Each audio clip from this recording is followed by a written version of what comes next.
there a while, they know. So if we need somebody to go deep cover, we'd bring them from another city. And we put some up in an apartment or where they would, whatever want to live in and operate out of. And they might do an operation 6 months to a year. Undercover work is dangerous, but if you play it safe, you're going to be all right. Around this time in 1842, England and Scotland Yard created an investigative branch. In 1849, Alvin Pinkerton, a Scottish immigrant, was appointed the first detective in Chicago and was co-founder of the Northwestern Police Agency.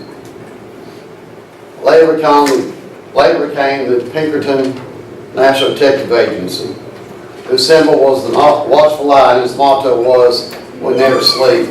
The Pinkerton are still operating today. They do mostly private work or corporate work, but they are still out there and operational today.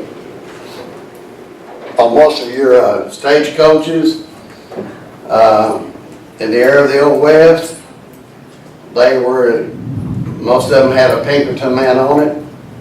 Well, that's who did investigations, because there was no state investigative agencies at that time. They were the forerunners of the Secret Service. And they employed the federal level for a lot of famous cases, including protecting Abraham Lincoln. They didn't have a Secret Service back then. It wasn't until after Lincoln was assassinated that the Secret Service was created.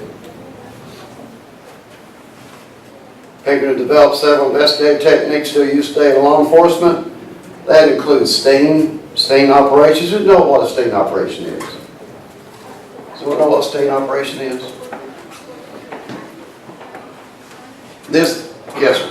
It's like when you're trying to catch a criminal in the act, like I don't know, like if you trying to catch a thief, if you place a purse or a bag or something, and they come and take it, you can use it to catch them. Well, on the stinging, what we do a lot, yeah, that's similar. We set up shops out here, storefronts.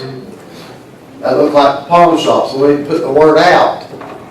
Hey, there's a new place down there, we'll buy anything, they'll buy drugs, or do this, do that. And in South Knoxville, we had one set up over there, and two guys came in with intent to rob them. Had the two officers sit on the couch, and fortunately they had sound on. The whole time they were operation open, we had sound going in. We could hear it. And they fired a gun, and it went right past one officer's head and into the wall. The bullet did. Right at the time that the other officers outside busted in, and they got him. Another officer now, we worked undercover. We did a prostitution sting in Oak Ridge at a massage parlor right across the street from the Federal Building. That's the most hilarious thing I've ever heard. Well, I got chewed out for it because my chief didn't know. He didn't even know. But anyway, but that bait cart, who watches bait cart? Have you ever seen bait cart on TV? That's a sting operation.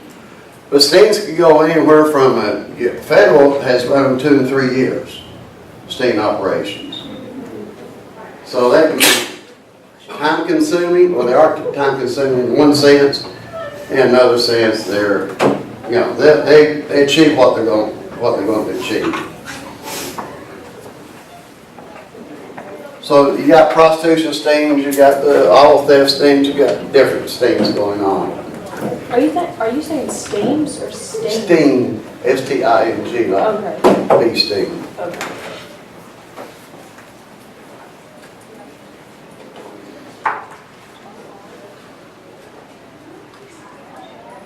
Surveillance methods. Shallow and farthing targets of suspects. They used to be, they're still pretty easy to follow. He was also known for working on a centralized database of criminal identification records that is now maintained by the FBI. they had a lot back then, the shadowing, following somebody, you'd have to take multiple cars and set up. And we had a bird, what we call a bird dog, we could put right up under the fender on a car. And if you're within a couple of blocks, you're near it, you could tell. And other cars had the receivers on it too, they knew where they were. But now it's so easy. People's GPSs on the cars, they're easy to follow. Real easy to tell. You can stay back 3, 4, 5, maybe 6 cars behind them, and they not know you're there. Used to, we couldn't be more than 1 car behind them. You see a car following you, and you turn, it turns. You pull to the side, it pulls over to the side. You know something's not kosher. There's something is amiss. Investigative units began cropping up in other police agencies. The use of biometrics and identification systems in criminal investigation began in 1882 when Alfonso Bertolone unveiled a system known as, and I can't pronounce it, and it's ANTHROPOMETRY, that's a tongue twister. In 1884, he used this technique to identify 241 multiple offenders, demonstrating that the system was successfully distinguished first-time offenders from recidivists.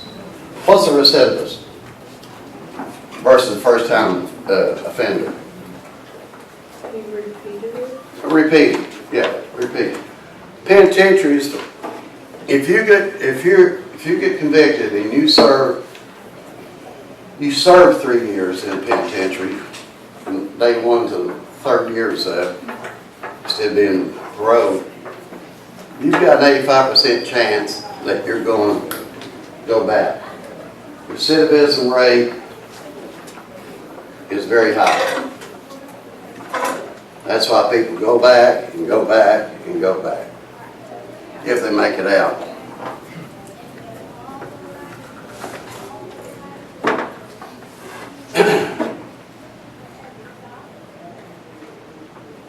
The system was quickly adopted by American and British police forces. You look at page 11.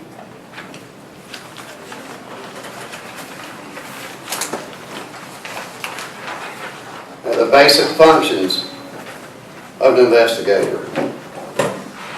They provide emergency assistance. If you're there to happen on the scene, and there's someone injured, shot, cut, or bludgeoned, or whatever, you try to get assistance there. You secure the crime scene. Of course, the first officer on the scene should have been doing that already. You call in people, criminalistics technicians, to photograph, videotape, and sketch if they can. You make notes and eventually write reports. Search for and obtain, process physical evidence. Again, you help search for it, but you want the crime scene technician to do it, to collect them. Then you go around talking to the witnesses and suspects. Out of all this, you hope to identify a suspect. As an investigator, you'll conduct raids, surveillance, stakeouts, and undercover assignments. And that's a whole gamut of things that you do. And lastly, you testify in court. That's why you have got to have your feces together to testify in court. A good defense attorney, before he asks you a question, he already knows the answer. Defense attorneys have investigators that they send out, and they'll talk to the same witnesses. If they find other witnesses, they'll talk to them and you know nothing about. That's why you have got to cover everything. When you do find out, you do get an opportunity to talk to them. Investigation, that it might be a case that you can close in 10 minutes. It might be a case. Good God, that scared me. Listen, if anybody waits in my pants, you're free to leave. Yeah. I just about did.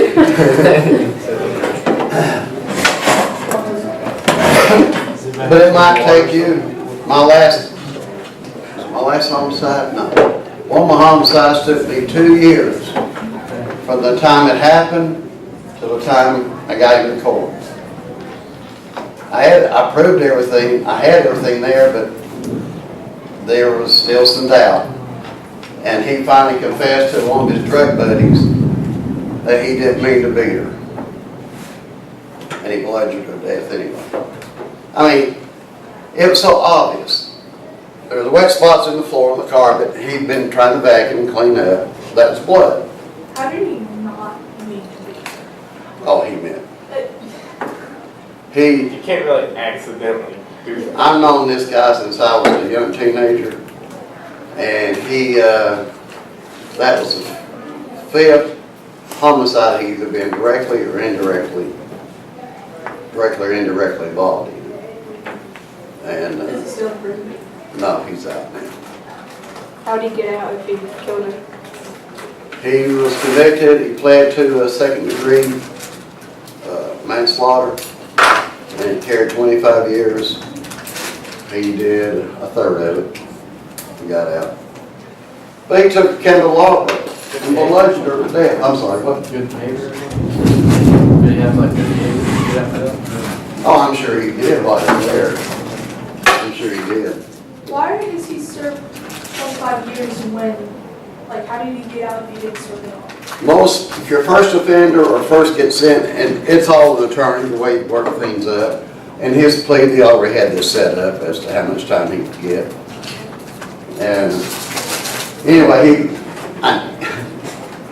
beautiful woman, he bludgeoned her with a candelabra, and evidently she was nude prior or while doing the bludgeoning. He put her panties on the inside out and backwards. And the candelabra was laying out in the front yard. Now folks, you don't put a candelabra out in your front yard. Your dog just don't, Fido just doesn't carry it out either. Well, there's a lot of things there, and there have been some issues between them before. There was another guy I worked at Burglary Green on.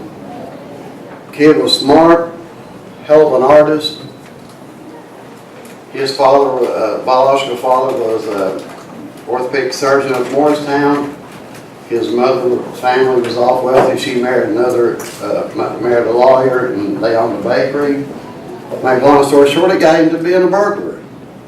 Had a little burglary ring. They finally got caught. We knew who it was, but could never prove it. Finally got caught in Chattanooga.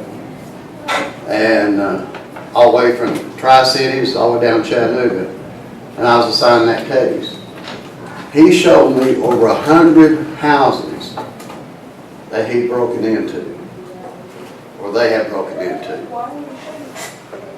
Because he didn't want to spend time after time. He was going to spend multiple years. Matter of fact, he's back in, I'll tell you why. This is in 1987. He showed us all those, admitted to them. And he just wanted to go do his time. I went to talk to one of the assistant district attorneys, and after some while we talked about it, he said, we'll convict him, or he can plead to 12 of them, and we'll give him 12 years so he'd be out in 4. Well, while he was going around showing us, he said, I did that house right there. I said, oh, Billy, please tell me you didn't do that house. He said, I did it. Got some humble dolls out of it. I guess Billy, he doesn't care. I said, Billy, tell me you didn't do that. He said, why? I said, that's the assistant DA we're working, talk to about your time. And he said, no, it was the one next to it. And we checked reports. The one next to it had a bunch of humble, y'all know about humble dolls, little figurines. He had a book that had them all in there and the value in there. I mean, the kid was smart. But anyway, he wasn't that smart because he got caught. He was literally. Yeah. Well, he knew we had him. We had him on cases from Bristol and Kingsport all the way down to Chattanooga. So, other jurisdictions could say, convict him too. That'd be stacked upon what he was getting convicted in Knox County. Kid went and did his time, come out. he got caught federally, transporting stolen goods across state line. He, I think, did a couple of years federal.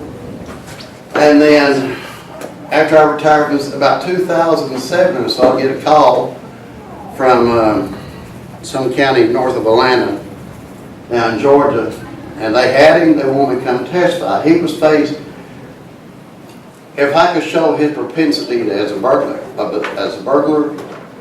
he would have to do 25 years. Day 1 to 25 years, I mean, total. So he was 44 at the time. I had to go down there and testify. And they convicted him on it. He was 44 and he got convicted. He'll be 69 when he's released from penitentiary. What do you do? Burglaries. Oh. He knew, he didn't just go by some little neighborhood breaking homes. He knew the affluent people. And knew what they had. They were friends of his mother's. And he'd go break, a dog. His girlfriend at the time, when they had a daughter by, she worked for a veterinarian. She get him doggy downers. They put little meat, go there, toss it across the fence, the dog, dog's out. They go in. That's smart. They go in. There was one house he broke into, a guy named John Hill. He owned a trucking company. They had an indoor pool. One of them walked into the pool, trying to sneak around. He had a great bar there. They was drinking Chivas Regal 12-year-old scotch, chasing him with knee-high grape. His wife, they stole Myrtle's furs. They stole them. They stole her Mercedes. We finally got him. I don't know how to put it. His lover went by Shannon Duvall, but his real name is John something though. I was scared. Huh? Scared. Yeah. Okay. Yeah, well, we're just cross-dressed. But anyway, Shannon and John, what are you going to call him? Made a better looking woman he did a guy. And I was showing because I knew one of his teachers in high school. He said, oh, he was an ugly kid. But anyway, Shannon, I showed him pictures. John showed John pictures of her in his wife's furs. He said, damn, she's good looking. I said, John, that's a guy. He said, you're kidding me. I said, no, that's a guy. I mean, everybody could the wrong thing. But he was just, this is back in the late 80s, it's still, people are still fascinated by it. I asked Billy, Billy, when did you find out Shannon wasn't all woman? We were laying out by the pool, my mother's house in the evening. He said, I put my hand and started down her jeans. He always called her her, and he said, she put her hand on mine and said, little fantasy's over. I said, what'd you do then? Well, I just carried on. No. It didn't bother him. No. I don't know what they did right then. I think he meant their relationship continued on. I don't think he told her to get out of the lodge. Jerry's like, oh my God. And folks, this goes on out there every day. It was like, I've had the same experience. Every day.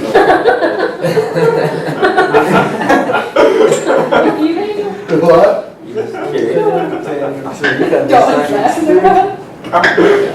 Don't be astonished by it. It's out there. He's looking up. People that you don't know. My partner and I run uptown. We went to this massage parlor. We just go there, and his cousin by marriage was one of the ladies working it. And everywhere we went, we walked in. They knew Butch and I. We go up there and drink coffee and everything. Sit back in the office. We'd watch these guys, doctors, lawyers, business coming up the steps. And they're wanting a massage. I got busted for prostitution. One guy, Is that when they got busted for prostitution? Yeah, well, some of them we just, people we knew. One guy come up there and he'd buy their panties for $20 a pair. Oh, God. Well, they go out, they buy some cheap God. pairs of panties. There are pedophiles that will actually buy girls' used underwear for $20. Yeah, Yeah. yeah. And pedophiles or the elder abuser, to me, they're dead. I just don't. They told me they want me to go work child sex abuse. I said, okay, if I carry a gun, don't I? They said, oh yeah, why? I said, the first time a man or woman sits across the table with me in an interrogation, and they laugh or snicker because they've abused a child or an elderly person, I said, I'm gonna kill them right there. They said, okay, we don't need you there. You're right. Yeah. Yeah, that's just one of my pet peeves. You know, Cool. take a lot, but investigative work, you might be investigating this at one time. And when I first started as an investigator, I went to auto theft. Well, my first day up there, everybody got promoted 2 weeks before me because I was in military camp for 2 weeks. First day up there, I had in Dallas, Texas. Pick up a prisoner. And I thought, man, well, I called it triple a month club after that because we had a triple a month for about 3 or 4 months. I thought, I'm going to like this. So I worked auto theft, I worked forgery fraud, I worked vice, some narcotics, I worked burglary, and I worked homicide. So it's, I've seen the whole gamut. And the investigator can't do it all, and we'll see later why he can. That's why you've got technicians, such as crime scene technicians, and the such that come out. Yes. Do you have like an easy stomach when you see like dead bodies and it does not bother you? Do what? When you see like a dead body, does it not bother you? No. No. Well, it depends. But no. I've held organs in my hand. Yeah, I've held a dead body before. Well, no, these are still alive. They Oh, were, that's freaking awesome. they were in the OR trying to save them. That's freaking awesome. So you held like a beating heart in your hand or something? Yeah, it's not. You know what got me if it was a male? Because they had to catheterize them, Oh, God. and I never go,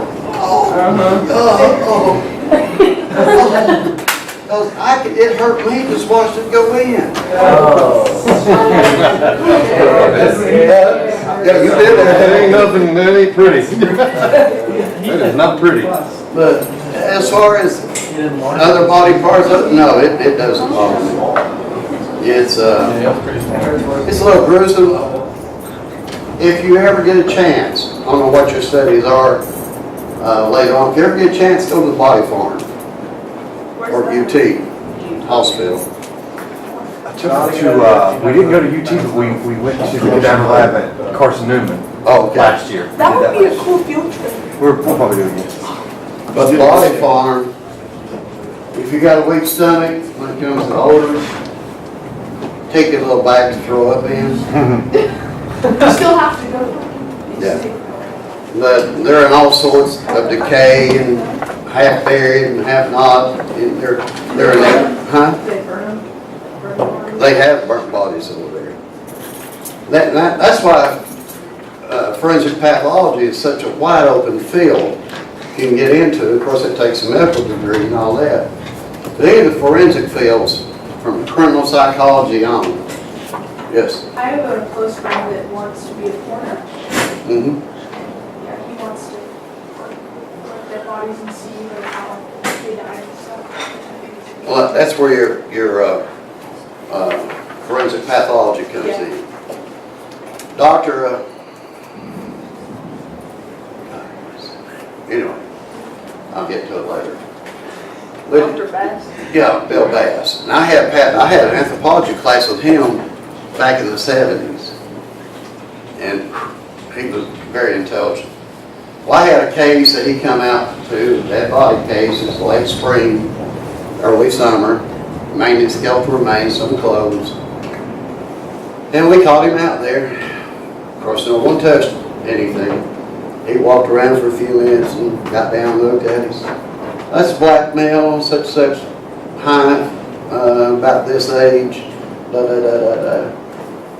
There's no identification on him, so we said, okay. So we started checking, And we found one that lived in that area, had been missing since early spring. And come find out he had a dentist that he went to.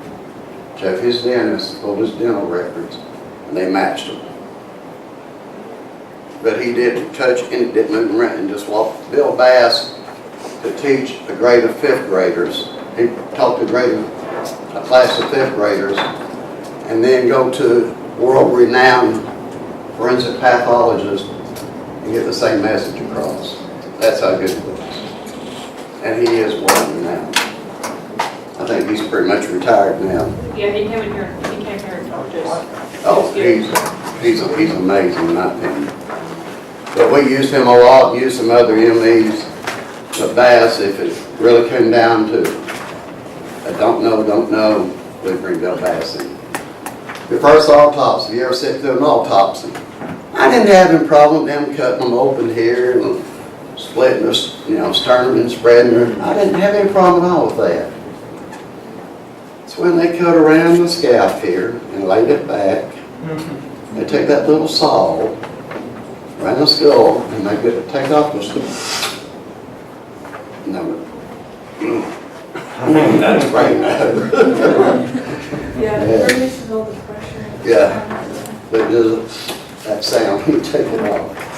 I've seen a lot of people go, and I've seen officers go to autopsies and drop down on the floor. We did a homicide one morning, all three with the academy together, and Ed got this case to go to St. Mary's Hospital, and they're in there, the guy was dead, and he was laying on his back, and we couldn't see a bullet hole or anything, so Ed asked the doctor, well, where's the entrance wound? And Charlie and I knew if it wasn't on the front, it's got to be on the back. So we kind of stepped to the side, and the doctor rolled him over. The blood squirted out. Got on head shirt. That shirt tied. He said, you got some ways, why do you pull me over? But investigative work, it's fun. Sometimes it'll eat at you, particularly if a child's been involved in it. Today, I can still, and hear the kids. And ladies, a lot of people say, oh, there's some place, oh, ladies can't be investigated. There's some of the best investigators around. Why? It's hard for me, as a man, to tell a woman that's been sexually molested or raped, oh, I know how you feel. I don't. I wouldn't tell a child that. This is like really personal, I feel comfortable to tell you about it. My baby brother, he was 5 months old, he died 3 years ago, and he had to get cut open and checked, and we still don't know how he died since, and I just knew he had to have a cover up his head because they needed to stitch it with a snake with the shut, and as weird as it sounds, it passed from the body. One last look at him, and they had put him in a freezer, so the body wouldn't decay, and he had like frozen tears on his cheeks and everything. I know what it's like to be a mother with a corpse that for. Yeah, and especially if you know, in a city, even in Knoxville, a lot of people, we may know a family member of that victim. Or people may not. I've come up with a lot of known some family members of victims. Investigative work, it can get with you on big cases, heavy cases, and the sad cases, they may stick with you for years after that. Had a shootout in 81 and Eric Mills was that far apart. Does anybody in here not believe in guardian angels? Do or don't? Okay, let me tell you. They were driving a 69 Toyota Corolla, and I weighed about 80 pounds less than what I do now. And I still covered up that window. And our muzzles up, and there was a running gun battle after that when I finally caught them. Actually wrecked them. To this day, I can still see that hammer coming back, and and that cylinder terminal is wet to this day. That's been almost 40 years. So, things will stick with you. But you can't let them get to you. You gotta go on. You gotta go on. There's other things you have to do. Investigative work is It's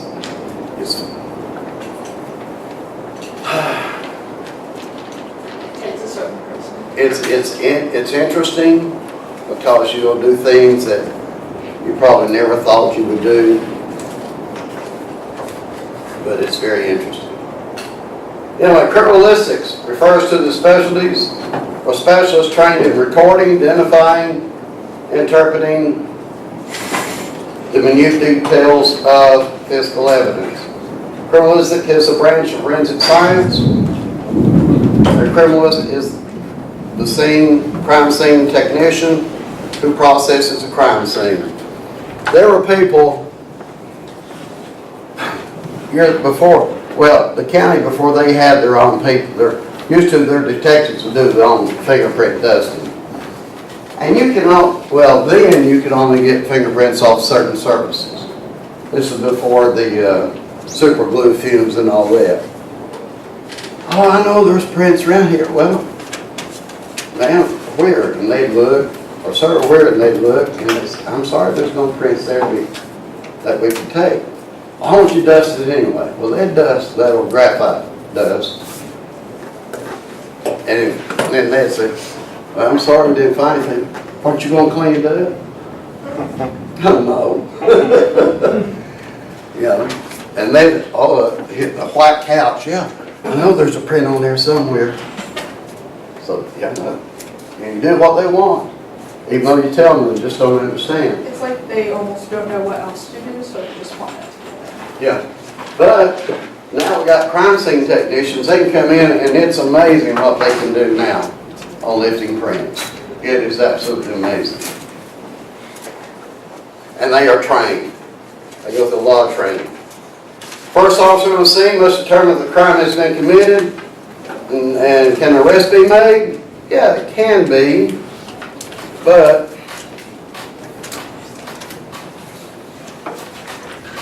you look at page 10, we'll discuss this. No matter which category the crime falls under, the offender must have violated one or more of the elements of the crime. What is an element of a crime? Then one thing, you have to have done this, this, and this, or make this one element for it to be considered a crime.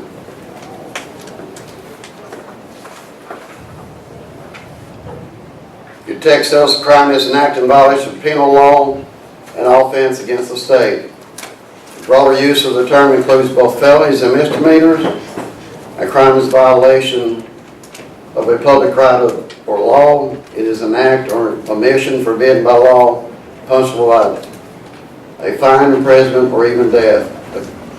This contrasts with torts, which is civil or private. Do they do that for, like the electric chair and everything? Yeah.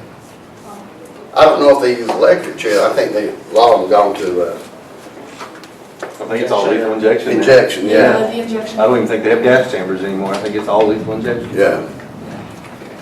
I think they do that more. But there has to be an element in there. Kidnapping. Were you taken against your will? Yes, that's kidnapping. First degree murder. Was it premeditated? That's an element. Or premeditated first degree murder. And there's so many of them have these certain elements. Particularly if you got one, you can just have one element. And still, if it can't be rebutted, then you can still charge them with that crime. Criminal investigation is a process of discovering, collecting, preparing, identifying, and presenting evidence to determine what happened and who is responsible.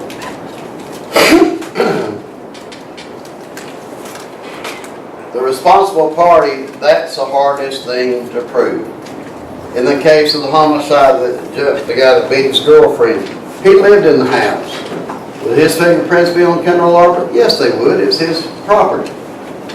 They're gonna be on there. But hadn't it been for him confessing to his doper buddy, and his buddies won't call me, and I had to meet him at a restaurant there in Bearden Hill to tell me about it. I told Attorney General, or District Attorney, we took him to a grand jury, and that's what they got indictment on.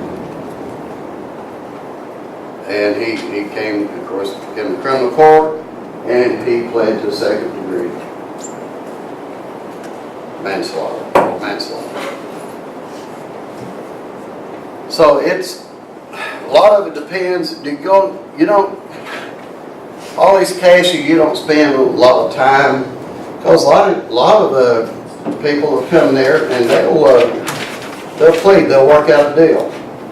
Well, that way you don't have to spend hours and hours in court, maybe for days, in courtroom setting, which can really be tedious at times.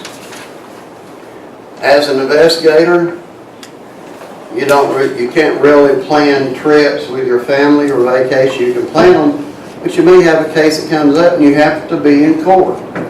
You have to be there, or they'll throw the case out.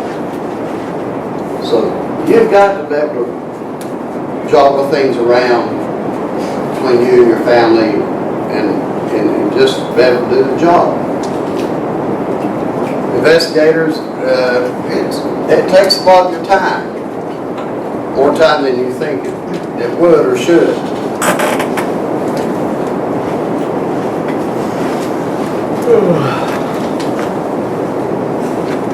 Okay, all investigators, whether patrol officers or detectives, are more effective when they possess certain intellectual, psychological, and physical characteristics.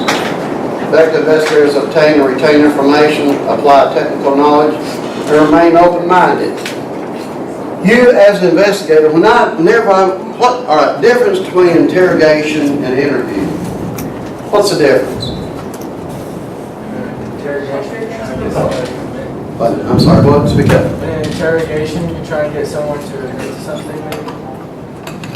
Yeah. Most of them, unless you've already charged them, when it becomes an accusatory questioning, where you're actually making accusations against them, it's an interrogation. Before that, it's an interview. Whenever I interview somebody, a suspect, I would try to find out as much about them as I could. Maybe something about the family, about their life, if they were military. I have a gift. I'm quite a BSer. And It's a good gift to have. It's a good gift to have. yeah, Good quality. I have. It's something you find if people have been successful in this field, in the criminal justice field, they have to be. It's just a trait you have to have. We know that's in this story. I have 4 different personas I go by. One is my name, Stan McCroskey. The other one is Seymour Slapanowski. And I almost got caught one time. Some guy said, "How you spell that?" And I thought, oh God. So I spelled it slowly. When I said, "I'm doing this slow so you'll get it." He didn't realize I was making it up as I went. My other persona is Rabbi Howie Horowitz. I'm sitting at a lounge. Are any of you here Jewish? Anyway, I'm sitting at a table, 2 ladies sit across the way, across the table, and I'm smoking a cigar, having a drink. And they'd been talking about 20 minutes, and they said, "Oh, by the way, I'm so-and-so." I said, "I'm so-and-so." I said, "What's your name?" I said, "I'm the Rabbi Howie Horowitz.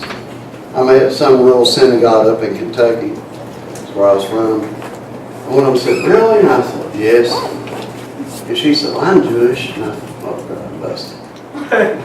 But she said, "I haven't been to synagogue since I was 3, and she was probably 30 or so. At that time, I said, "Okay, I'm going." But you have to be. A lot of times you have to come down. You can't go in there and talk real intelligently because a lot of them don't understand. You can't use your vocabulary has to fit them. Otherwise, they don't know what you're talking about. Others, there's some that are well educated, we've had in there, yes, we've had to do that as well as we could. But you've got to adjust to all of them. No two cases are alike as an investigator. I don't care if they're the same type of case, none of them are alike. You work them differently. There's different issues in every one that you have to go through. And make sure that you cover what you need to cover. But you'd be surprised when people feel better that they'll tell you.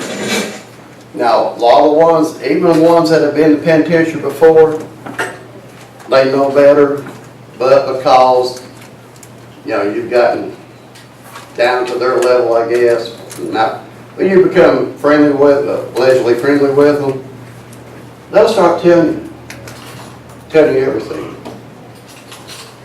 And then there's others, this is their first time to come in, I'll lawyer up and I'm not going to tell you nothing.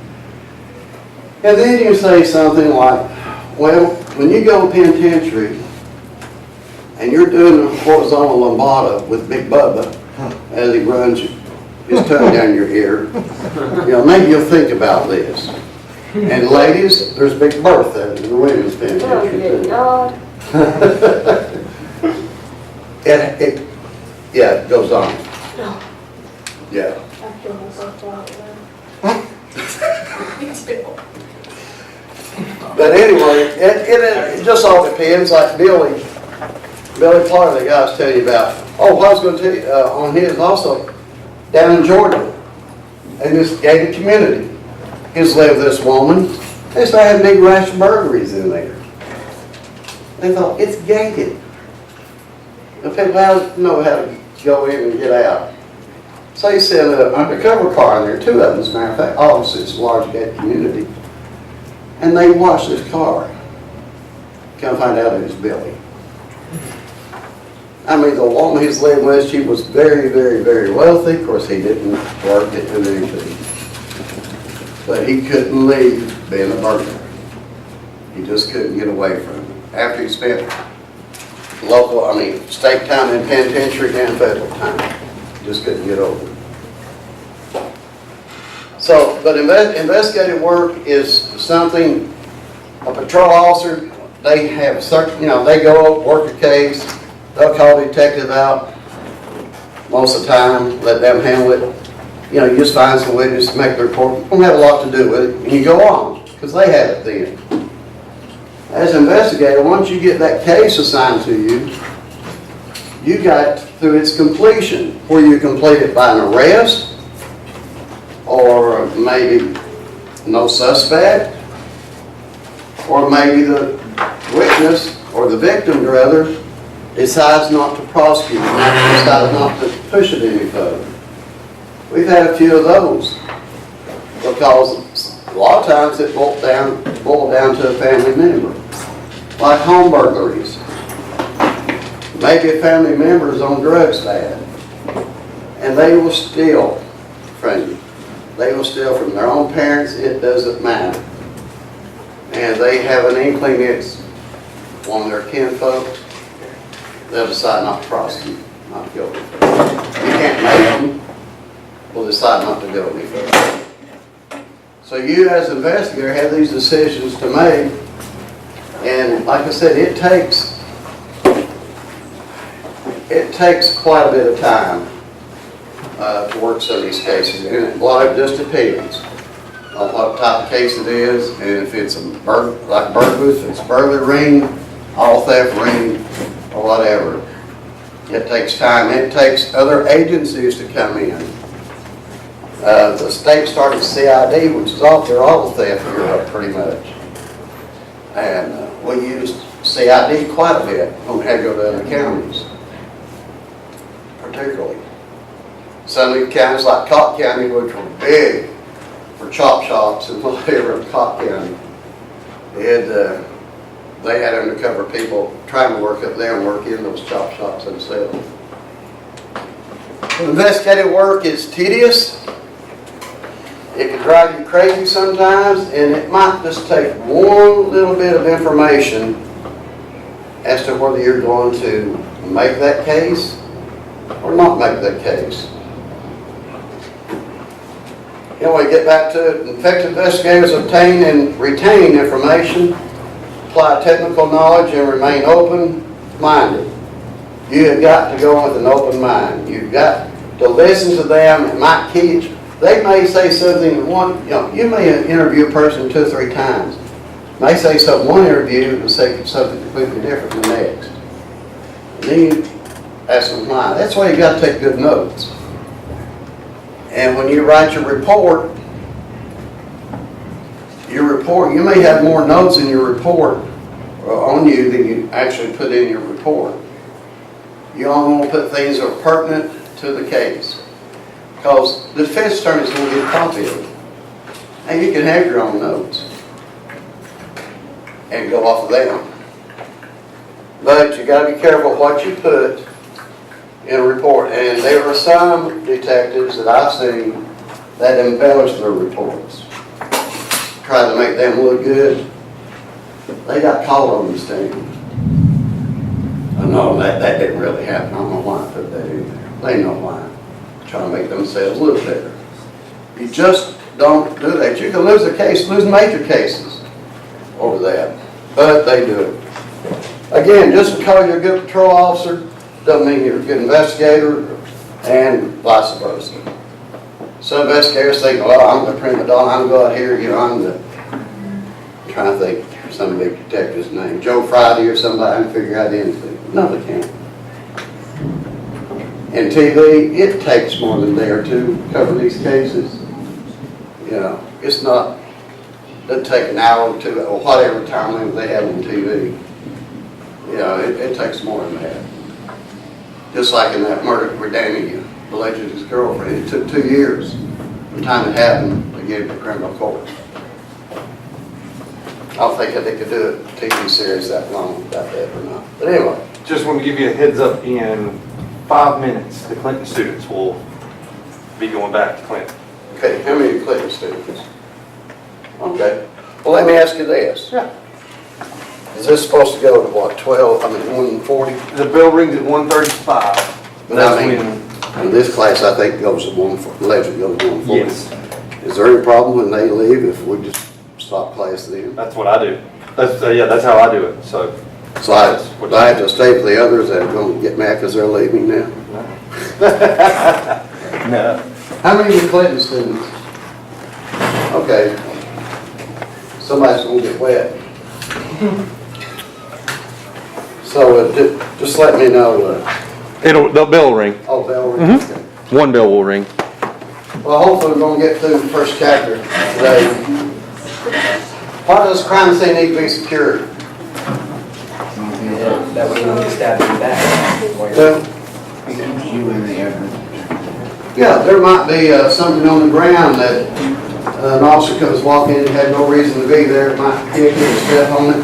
And a lot of times the distance can be met, and just think you've got crime scene technician, they can lay out, and particularly a weapon, they lay out triangulation.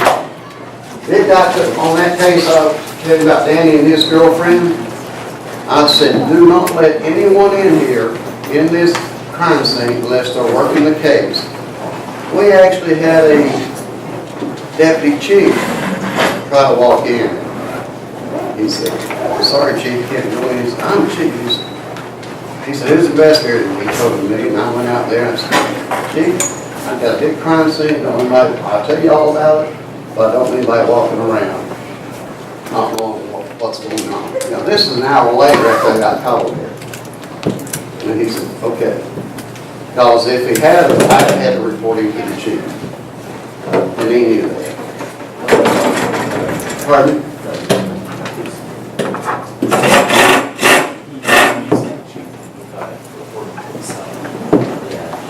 Oh. No, and a lot of them understood. We had one captain that he didn't understand. He thought he was the dazzler. And he thought he could do anything that, my gosh, I'm a captain, I can do this, do that. Well, he couldn't. But anyway, the crime scene has to be protected, mainly to make your case. to be preserved, needs to be secured. That's where it can be on tape up. Responding officer, he can go there and look at it and go ahead and put tape up. But after an investigator gets there, he may realize it goes out even further. And it does. Are they allowed to change it? Oh, yeah, yeah. The investigator come in and say, I need this to be, go on further. The investigator does all the follow-up reports, follow-up investigations. The patrol officer first on the scene, he makes the initial report. What I do then, the other officer, I have him, once he does his report, and once he got finished with it, well, I start canvassing the neighborhood. You seen any cars? Seen any people that didn't belong around here? Da-da-da-da-da. And every now and then they come up with something. I have to interview those people. Like I said, it's not a, just go out there and clear it up in one day and walk, unless you have a smoking gun. And then you still got a lot of work to do on the smoking gun. And it's all completely different. Different than regular patrol work. The crime analysis, what they do now in crime analysis, we started as KVD many, many years ago. They take all the crime reports, and this is a. We'll continue this to clerk.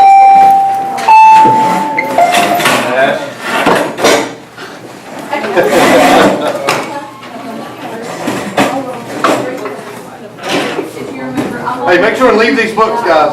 Do not take them with you. Unless if you come to me and ask me, then I can let you. I just don't want everybody thinking they're gonna normally take it. Yeah. You understand? So if you wanna take one, take it. Okay. Also, a second thing, Someone have any questions? yeah, I'm sorry. Are you always starting trouble? Oh, go ahead. You start promotions since you. Bring it back. What happened? She is. He asked if Macy was always starting trouble. Oh, yeah, yeah, she's my mom, that one. She's always told me about you. We had a lot of discussions on it. Now, I missed about the first,